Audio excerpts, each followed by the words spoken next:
I genuinely think of myself as a kind of positive person, you know. I like to have a positive outlook on things in life, but there's a few things out there in this world that just really piss me off to no end.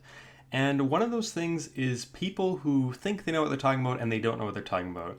And what I'm getting to with this is basically that there's a lot of places on the internet where people will talk about fish and nature related things and pretend to know what they're talking about, but in reality, they have no clue. One of the biggest sources of sites or like locations where people congregate and do stuff like this.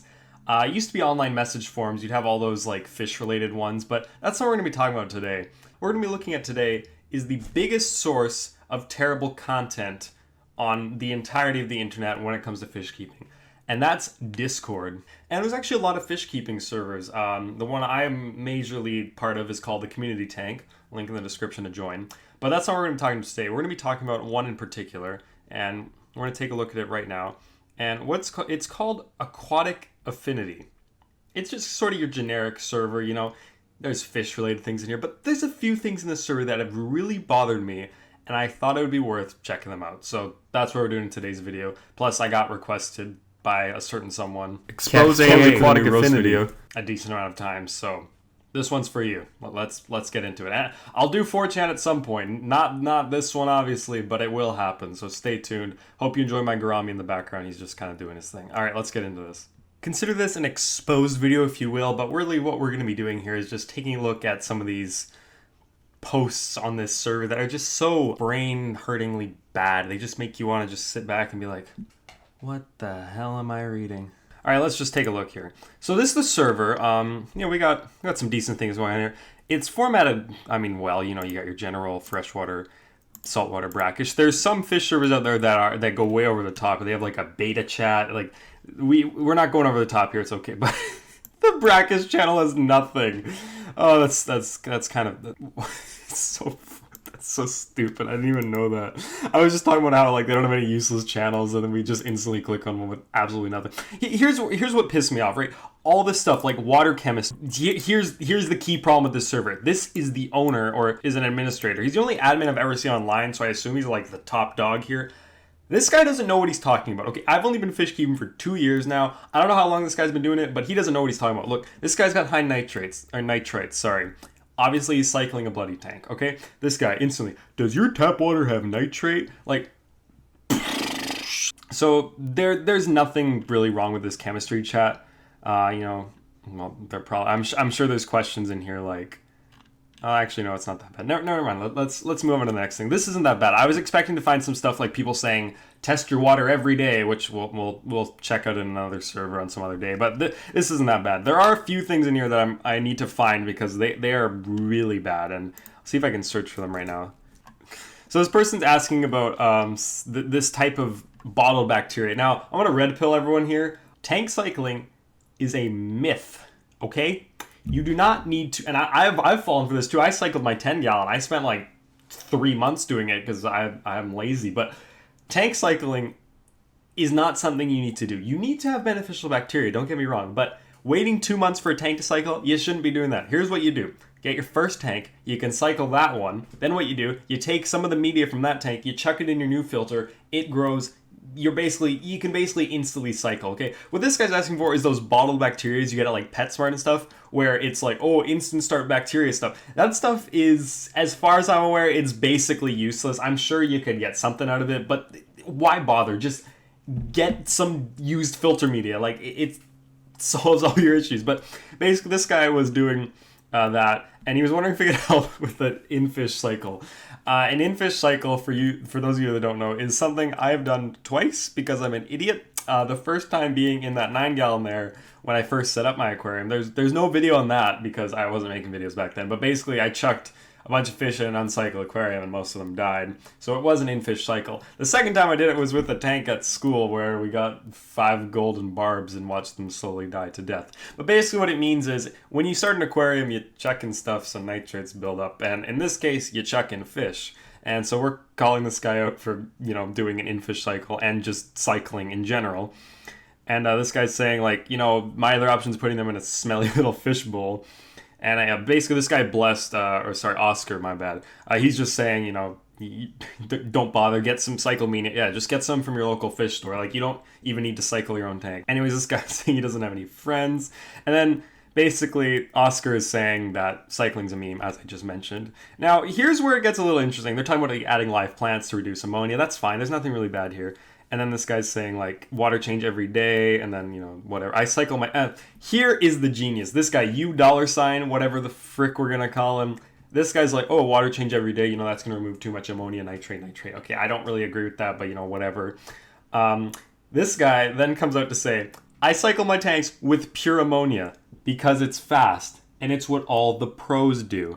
Now let me ask you a question. I've been fish keeping for 2 years. I wouldn't call myself a pro. If anything, I'd call myself an amateur. My 20-gallon was cycled in 1 day. You know why? Because I went to this stupid dual hang-on back at my school and I took out some filter media and chucked it in there and boom, instantly can put fish in there. If you're a pro, I assume you have tanks where you can do that. If you're a pro, why would you cycle with pure ammonia? Why would you cycle, period? You're not a pro if you cycle with pure ammonia. In fact, I'd wager to say you're stupider than people who chuck fish in there because you're going through this effort to get pure ammonia and you're just pouring it in there. You might as well fucking piss in the tank you cycle it. Why are you so stupid?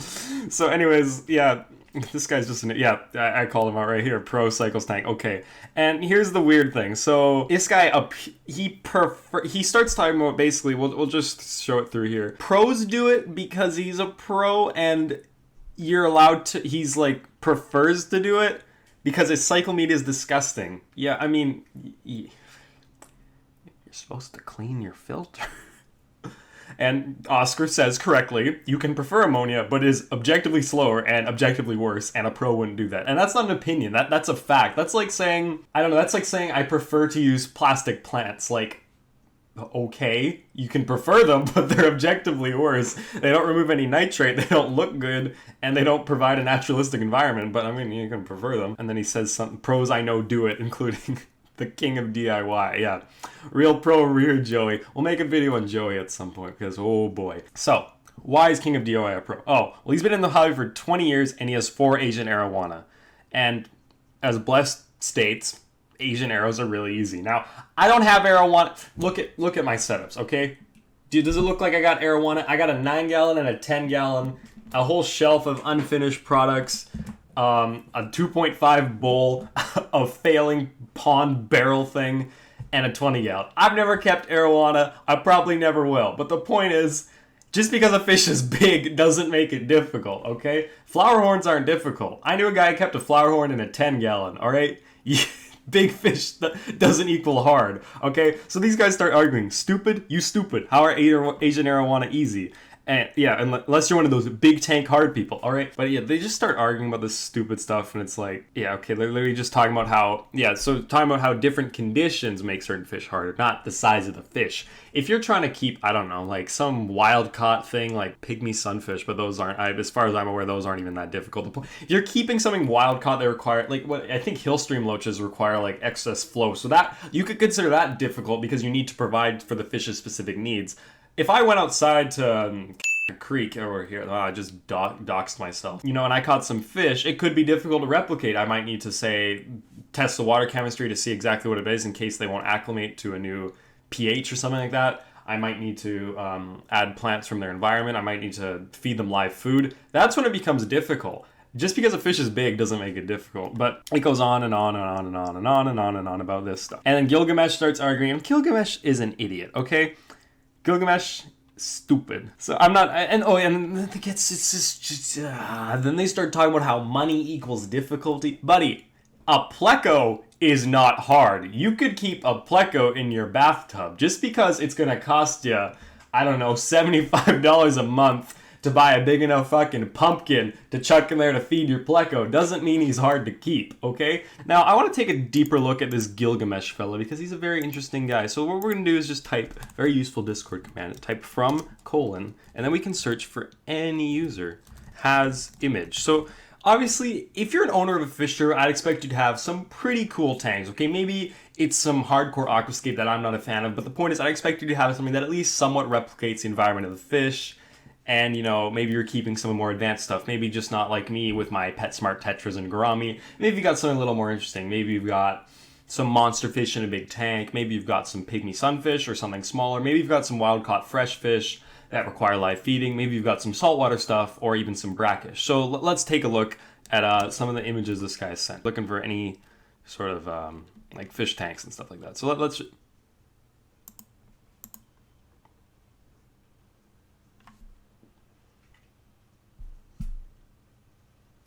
Do I need to comment on that?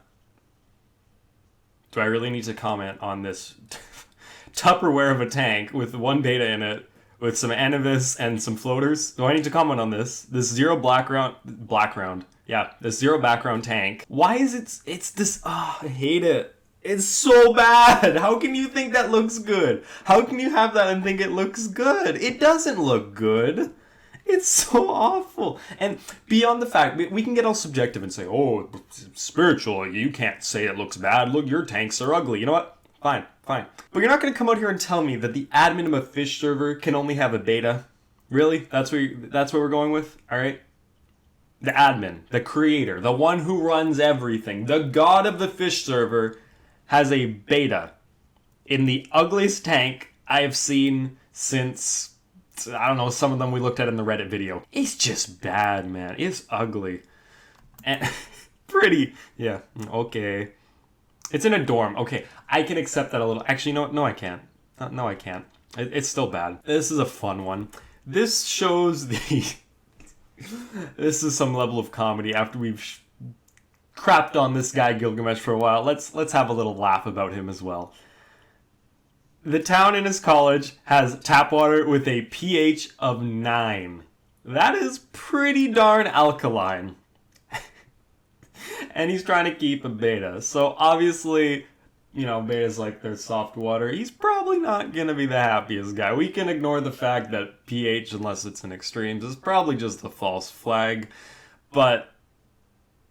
his tank's only 7.4 because of driftwood tannins. So, okay, you've run into a problem. Oh, the water is too hard, and I've added tannins and it's not soft enough. I could probably just fill up the water in a little jar and chuck so much leaf litter into it that it's full, and that would probably reduce the pH. There's probably other ways to reduce the pH too. Let's see what this guy's solution is. I mean, you could always just, get rid of your fish or create something that's so heavily planted that it doesn't require very often water changes, so the process of, reducing the pH doesn't take up all your time. Let's see what this guy's solution is. Might have to bring water from home. Just imagine you're living at university. Let's say, let's go close. Let's say it's only an hour away from your house. Imagine driving from your university to your house to fill up a bucket of water to take back to the university to fill up your 6-gallon beta tank. And it gets better. Some pet stores sell their water. My LFS sells their water for 1 gallon for $1. That might be cheap, but I ask one simple question.